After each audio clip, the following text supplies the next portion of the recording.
विद्यार्थ्यांनो नमस्कार. आज आपण तुमच्या साहित्य मंथन या पाठ्यपुस्तकातली पुढची कविता, जिचं नाव आहे निष्ठा, 11वी कविता बघूया. या कवितेचे कवी आहेत प्रदीप यशवंत पाटील. 1990च्या कालानंतर काव्यलेखन करणारे प्रसिद्ध कवी. आत्मसंवाद, अंतरीचा भेद हे त्यांचे प्रसिद्ध असे काव्यसंग्रह. त्यांना महाराष्ट्र शासनाचा उत्कृष्ट वाङ्मय निर्मितीचा राज्य पुरस्कार लाभलेला आहे. तसंच यशवंतराव चव्हाण साहित्य पुरस्कार आणि कोकण मराठी साहित्य परिषदेचा मराठी कविता राजधानी पुरस्कार हाही त्यांना मिळालेला आहे. तेव्हा निष्ठा ही जी प्रस्तुत कविता आहे ती अंतरीचा भेद या त्यांच्या काव्यसंग्रहातून घेण्यात आलेली आहे. या कवितेमध्ये अहोरात्र कष्ट करणाऱ्या शेतकरी बापाचे वर्णन आले आहे. शेतकऱ्याची आपल्या काळ्या मातीवर अपार निष्ठा आहे आणि ही काळी माती देखील या शेतकऱ्यावर तितकंच प्रेम करते. पण आजचा माणूस मात्र स्वार्थी झाला आहे आणि तो माणुसकीला पारखा झाला आहे, अशी खंत या कवितेमध्ये पाहायला मिळते. कविता अशी आहे. वारकऱ्याचा नेम चुकल वारीचा, पण माझ्या बापाचा नेम चुकत नाही रानात जायचा. गाव पहाटेचं स्वप्नात असतं, तेव्हा बाप असतो रानात. व्यवहारी जगातल्या प्रश्नांपासून आटिंग्या वनासारखा तो शेकडो मैल दूर. उगवतं ते माझं आणि सापडतं ते दुसऱ्याचं, अशी त्याची नीती. जगणं मातीमोल व्हायची वेळ आली तरी कधीच कमी झाली नाही त्याची मातीवरची निष्ठा. परिस्थितीला रेड्यासारखी टक्कर द्यायचं बळ मातीनेच दिलं असावं त्याला. पेरायला आणि दारं मोडायला आलं की सगळं बैजवार होतं, अशी त्याची शिकवण. मी रानाबरोबर माणसं पेरायला शिकलो. आता रानात पीक मावता मावत नाही, पण माणुसकी मात्र उगवता उगवत नाही. तेव्हा वारकऱ्याचा नेम चुकल वारीचा, पण माझ्या बापाचा नेम चुकत नाही रानात जायचा. एक वेळ वारकरी वारीला जायचं चुकवेल. नित्यनेमानं पंढरीची वारी करणारा वारकरी एक वेळ वारीला जायचं चुकवेल.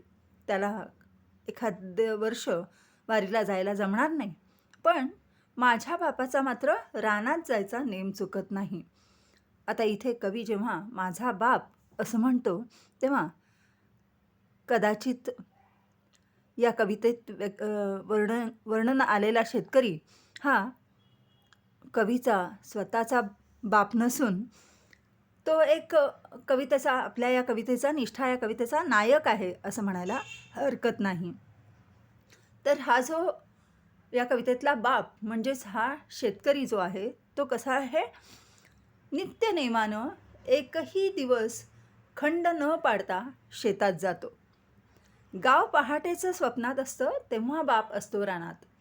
अजूनही गाव साखर झोप घेत असतं. अजूनही गाव पहाटेचं स्वप्नात असतं, तेव्हाच हा बाप रानात निघालेला असतो. गाव पहाटेचं स्वप्नात असतं, तेव्हा बाप असतो रानात. व्यवहारी जगातल्या प्रश्नांपासून आटिंग्या वनासारखा तो शेकडो मैल दूर. व्यवहारी जगातले प्रश्न त्याला भेडसावत नाहीत. जगात काय चाललं आहे, काय नाही, व्यवहार कसे सुरू आहेत याच्याबद्दलचं काहीच ज्ञान त्याला नसतं. तो एकच गोष्ट त्याला ठाऊक असते की आपण जर या काळ्या मातीत मेहनत घेतली, आपण या जर काळ्या मातीत काबाड कष्ट केले, तर ही माती आपल्याला भरभरून देणार आहे. आणि म्हणून तो भल्या पहाटे उठून बैलांना घेऊन नांगर जुंपून शेतात जातो आणि व्यवहारी जगातल्या प्रश्नांपासून तो खूप लांब असतो. व्यवहारी जगामध्ये इकडे गावामध्ये शेकडो प्रश्न उपस्थित होत असतात आणि आटिंग्यावन म्हणजे गावाबाहेर दूरवर असलेलं एक वन, जंगल. तर त्या जंगल जसं, एखादं जंगल जसं गावापासून, गावातल्या लोकांपासून खूप दूर असतं, लांब असतं, तसं हा बाप गावातल्या सगळ्या प्रश्नांपासून दूर लांब असतो. उगवतं ते माझं आणि सापडतं ते दुसऱ्याचं, अशी त्याची नीती. शेतात जे काही उगवतं ते माझं आणि सापडतं ते दुसऱ्याचं, अशी त्याची नीती आहे.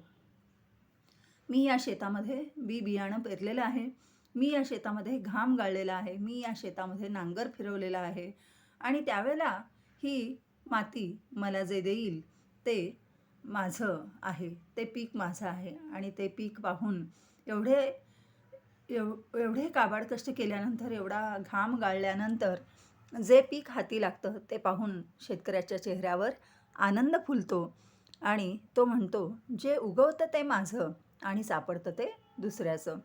एवढे कष्ट घेऊन शेतात जे पीक येईल ते माझं आहे, त्यावर माझा हक्क आहे, कारण मी कष्ट केलेले आहेत ते पीक शेतात उभारण्यासाठी. आणि सापडतं ते दुसऱ्याचं. शेतात जर काही सापडलं, कसला तरी ऐवज सापडला, खजाना सापडला, तर तो कोणाचा आहे? दुसऱ्याचा. दुसऱ्याचा तो आहे, तो माझा नव्हे. जगणं मातीमोल व्हायची वेळ आली तरी कधीच कमी झाली नाही त्याची मातीवरची निष्ठा. जगणं मातीमोल व्हायची वेळ आली. कधी या शेतकऱ्याचं जगणं मातीमोल व्हायची वेळ येते. म्हणजेच काय? दुष्काळ पडतो, पाऊस येत नाही, पीक पाणी व्यवस्थित होत नाही आणि जगणं दुर्भर होऊन बसतं, जगणं कठीण होऊन बसतं. आणि अशा वेळेला या शेतकऱ्याला वाटतं की जगणं मातीमोल व्हायची वेळ आलेली आहे. आता आपण काही जगत नाही.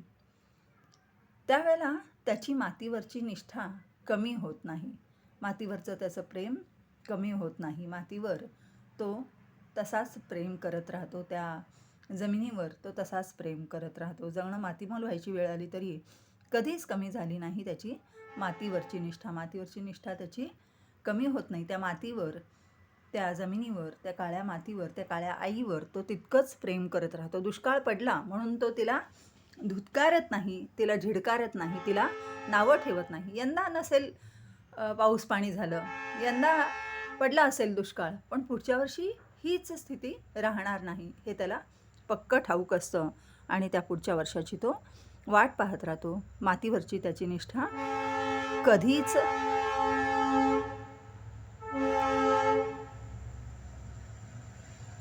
कमी होत नाही. मातीवरची त्याची निष्ठा अबाधित राहते. परिस्थितीला रेड्यासारखी टक्कर द्यायचं बळ मातीनेच दिलं असावं त्याला. पेरायला आणि दारं मोडायला आलं की सगळं बैजवार होतं, अशी त्याची शिकवण. परिस्थितीला तो रेड्यासारखी टक्कर देतो, परिस्थितीशी तो झुंज घेतो, परिस्थितीला टक्कर देतो. परिस्थिती कितीही कठीण आली तरी तो घाबरून जात नाही, बावरून जात नाही, हादरून जात नाही. परिस्थितीशी तो झुंज देत राहतो. परिस्थितीला रेड्यासारखी टक्कर द्यायचं बळ मातीनेच दिलं असावं त्याला. मातीनं त्याला परिस्थितीशी टक्कर द्यायचं बळ दिलेलं आहे. ही माती, अनेक प्रकारचे संस्कार त्या मातीवर होतात. पेरणी, कापणी, नांगरणी आणि हे सगळं सोसून ही माती त्या शेतकऱ्याला भरभरून पीक देते. तसंच माणसांनाही अनेक परिस्थितीतून जावं लागतं, अनेक कठीण प्रसंगातून जावं लागतं आणि जसजसा माणूस त्या कठीण प्रसंगातून जातो तसतसा तो त्या परिस्थितीला रेड्यासारखी टक्कर द्यायचं बळ गोळा करतो. कदाचित हा शेतकरी अनेक या मातीकडे बघूनच हे शिकलेलं असावा. परिस्थितीला रेड्यासारखी टक्कर द्यायचं बळ मातीनेच दिलं असावं त्याला. तर ही माती सगळं काही सोसून, कधी ती दुष्काळ सोसते, कधी ती सुकाळ सोसते, कधी नांगरणी सोसते, तर कधी पेरणी सोसते. आणि एवढं सगळं सोसूनही ती ठाम राहते, स्थिर राहते. तसंच बळ याला दिलं असावं या मातीनं. पेरायला आणि दारं मोडायला आलं की सगळं बैजवार होतं, अशी त्याची शिकवण. रानात पेरायला आलं की सगळं बैजवार होतं. शेतात जेव्हा पेरणी करायची वेळ येते किंवा शेतात पाणी सोडायची वेळ येते, पाऊस होतो आणि शेतात पाण्याला वाट काढून द्यायची वेळ येते, तेव्हा काय होतं? सगळं बैजवार होतं, सगळं व्यवस्थित होतं, काहीही राहत नाही माघारी. तर कधीतरी अधेमध्ये एखादं वर्ष चुकार जाईल, अधेमध्ये एखादं वर्ष कठीण जाईल. मात्र एरवी शेत पेरायला तयार झालं आणि दारं मोडायला आलं की सगळं बैजबार होतं, सगळं व्यवस्थित होतं. दारं मोडायला आलं, दारं मोडणे म्हणजे शेतात पाण्याला वाट काढून देणे, दारं मोडणे. तर एक वेळ अशी येते की सगळं काही व्यवस्थित होतं, पीक पाणी व्यवस्थित होतं आणि शेतात आपण कष्ट करायला तयार झालो की सगळं काही सुरळीत होतं. मी रानाबरोबर माणसं पेरायला शिकलो. आता रानात पीक मावत नाही, पण माणुसकी मात्र उगवत नाही. तर या शेवटच्या 4 ओळींमध्ये कवीनं एक वेगळा आशय व्यक्त केलेला आहे. तो असा की जसा हा शेतकरी रानावर प्रेम करतो, तसं मीही रानावर प्रेम केलं. मीही रानामध्ये पिकं घेतली, मीही शेतामध्ये पिकं घेतली आणि त्याचा परिणाम असा झाला की रानात पीक मावत नाही, रानामध्ये पिकं मावत नाही आहेत. अपार पीक, अमाप पीक ही धरती मला देते आहे, पण माणुसकी मात्र उगवत नाही. तर या शेवटच्या ओळीतून कवीला आपल्याला सांगायचं आहे की जेव्हा आपण रानात पीक घेतो, रानात काम करतो, तेव्हा रानामध्ये काय होतं, अनेक पिकं आपल्याला मिळतात. रानामध्ये पीक मिळतं, रानामध्ये अमाप पीक आपल्याला मिळतं, पण माणुसकी मात्र उगवत नाही. माणुसकी आपल्याला दिसत नाही रानामध्ये. जसं रानावर प्रेम केल्यानंतर, शेतावर प्रेम केल्यानंतर जसं ही धरती आपल्याला भरपूर काही देते, त्याची परतफेड, त्याचा परतावा फार मोठ्या प्रमाणात ही धरती आपल्याला देते, तसं माणसांच्या जगाचं चित्र नाही. आपण अनेक माणसांना जवळ केलं, त्यांच्यावर प्रेम केलं, त्यांना मदत केली, तरी ती माणसं आपल्याला परतून काही देतील किंवा आपल्यावर प्रेम करतील असं सांगता येत नाही. माणसाचं जग मात्र अतिशय स्वार्थी आहे. माणुसकी मात्र उगवत नाही, माणुसकी राहिलेली नाही. माणसं जनावरांसारखी वागू लागलेली आहेत. शेतावर, निसर्गावर प्रेम केलं तर निसर्ग आपल्याला त्याचा परतावा भरभरून देतो, शेत आपल्याला त्याचा परतावा पिकाच्या रूपामध्ये भरभरून देतो. पण माणसं मात्र फारच स्वार्थी झालेली आहेत. ती फक्त स्वतःपुरतं पाहतात, ती दुसऱ्यांना प्रेम देत नाहीत. तर एक निसर्ग आणि मनुष्यजात याच्यातला फरक दाखवणारी अशी एक सुंदर कविता आणि शेतकऱ्याची आपल्या काळ्या आईवर, काळ्या मातीवर असलेली अपार निष्ठा व्यक्त करणारी अशी एक अतिशय पुन्हा एकदा सुंदर कविता असं मी या कवितेला म्हणेन.